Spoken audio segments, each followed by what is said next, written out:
All right, guys, welcome back to another episode. I'm your host, Steve. Welcome to the Adventures of TNT. Now, today we are back doing some more George Carlin, in which this piece is called Etropy Fan. Let's go ahead and jump into it, and let's find out what it's all about. Good to have a little sip of this. The water, I assume, is still safe to drink in New York, huh? Yikes, no. Oh, man. Actually, I got to be fair with you. I'm only setting you up a little bit. It's just not a trick question, but it's just a setup because I don't really care about the water, to tell you the truth. I just love to hear the answer to that question.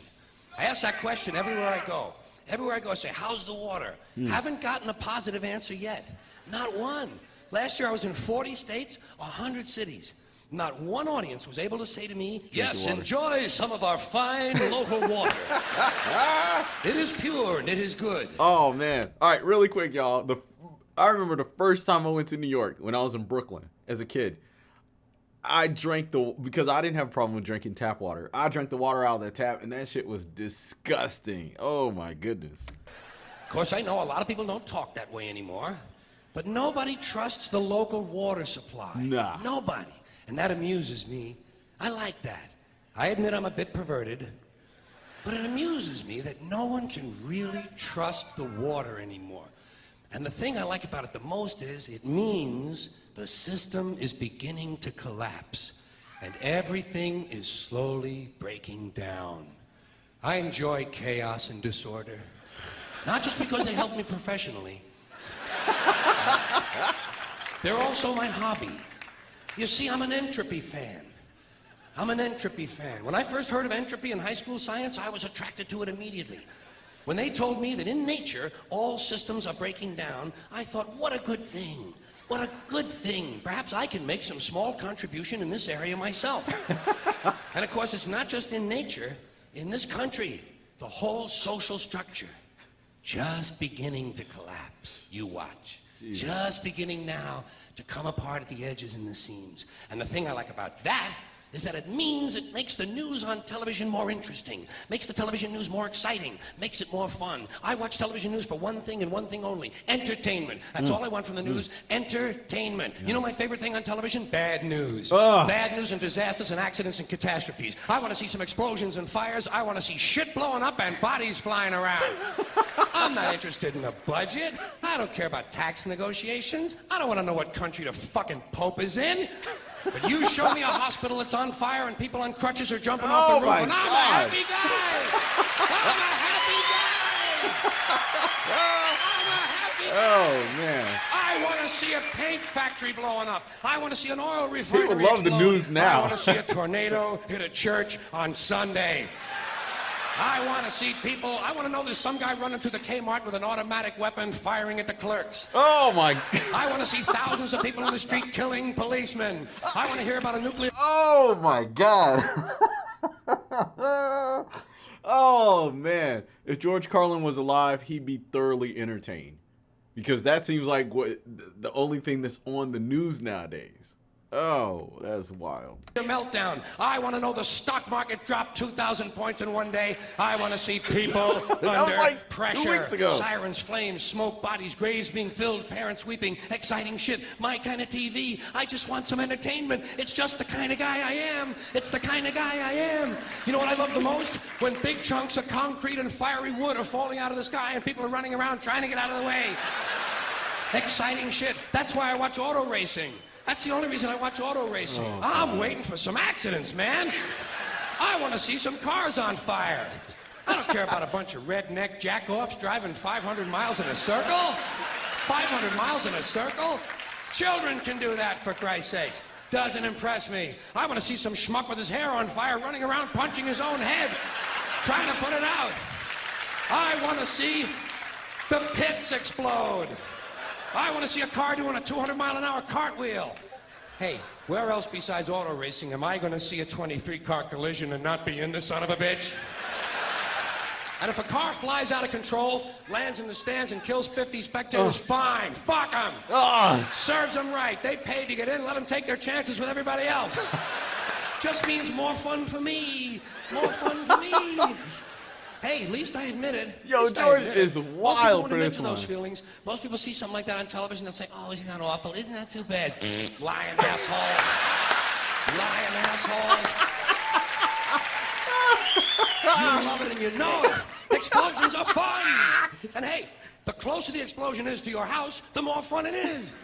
Did you ever notice that? Sometimes you have the TV on and you're working around the house. Some guy comes on television and says, 6,000 people were killed in an explosion today. You say, where? He says, in Pakistan. You say, oh, fuck Pakistan.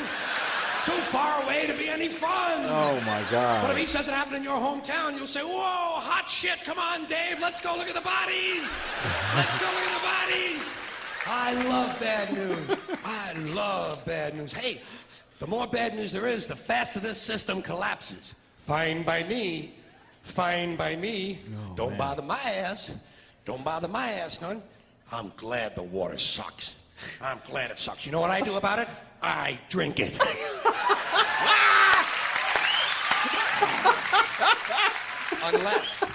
Unless it really smells. If it really smells a lot like sulfur, then I might buy a soda. But it's got to be a soda loaded with chemical additives. I like a lot of chemical additives in the things I eat and drink. See, I'm not one of these people who's worried about everything. You got people like this around you. Country's full of them now. People walking around all day long, every minute of the day, worried about everything. Yeah. Worried about the air, worried about the water, worried about the soil. Worried about insecticides, pesticides, food additives, carcinogens. Worried about radon gas, worried about asbestos. Worried about saving endangered species. Let me tell you about endangered species, all right? Oh, God. Saving endangered species is just one more arrogant attempt by humans to control nature. It's arrogant meddling. It's what got us in trouble in the first place. Doesn't anybody understand that? Interfering with nature.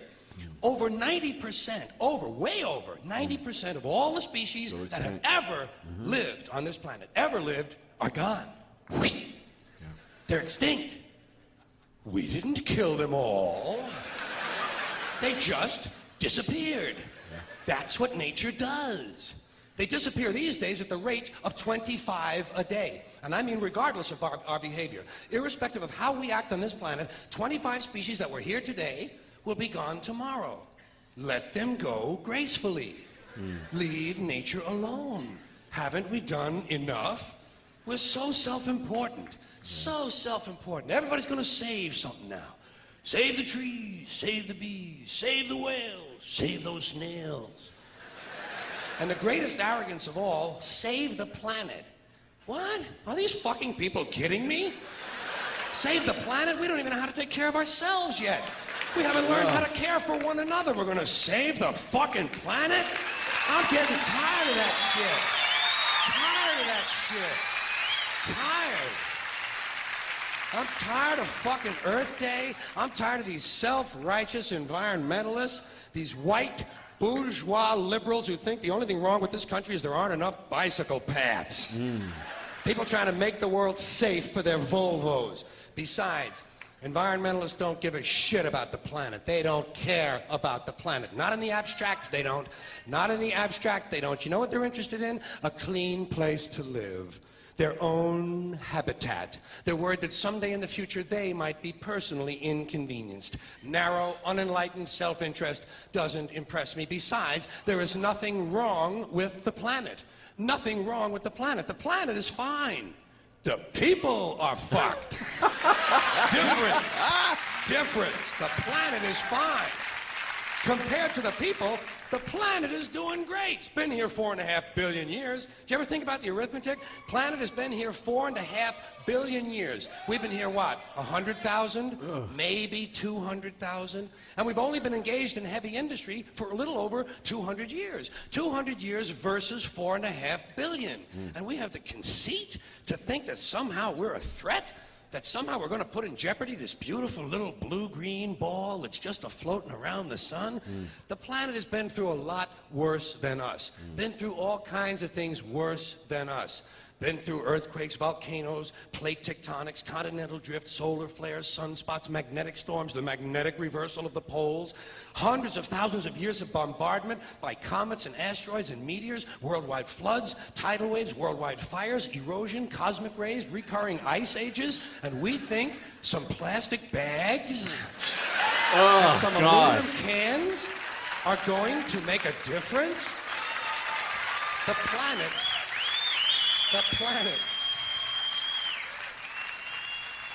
The planet isn't going anywhere.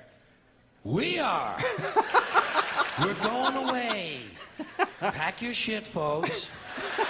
We're going away. And we won't leave much of a trace either. Thank God for that. Maybe a little styrofoam. Maybe. Little styrofoam.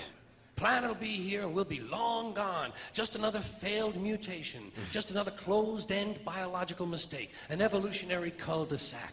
The planet will shake us off like a bad case of fleas. A surface nuisance. You want to know how the planet's doing? Ask those people at Pompeii who are frozen into position. Oh, From the no! volcanic ash. How the planet's doing. Want to know if the planet's all right? Ask those people in Mexico City or Armenia or 100 other places buried under thousands of tons of earthquake rubble if they feel like a threat to the planet this week. How about those people in Kilauea, Hawaii who build their homes right next to an active volcano and then wonder why they have lava in the living room? Oh. Hey, as usual, George Carlin is coming with the facts. He is delivering a message with the comedy. I thought this was great. I think his sense of humor is definitely is an acquired taste. Because talking about so much death and destruction would definitely turn people off. To me, it's funny because I do enjoy dark humor. Because to me, that's all it is. It's entertainment and it's comedy. But within comedy, there's always some truth buried within, there's truth in the comedy, which is a reflection of society. Because I think that people do have a morbid obsession with death and destruction. And you can see proof of that on YouTube in general. Because some of the most popular videos with millions and billions of views are videos of violence. And we see a lot of radio or news stations play that up because violence and destruction and death get views. So very, very interesting. I'm definitely down for continuing my journey with George Carlin's comedy. So if you have some suggestions, go ahead and leave them down below in the comment section. But also check out our playlist where we have a bunch of George Carlin reactions as well as reactions to many other comedians. As always, guys, subscribe to the channel, like this video, and I'll see you next time. Peace.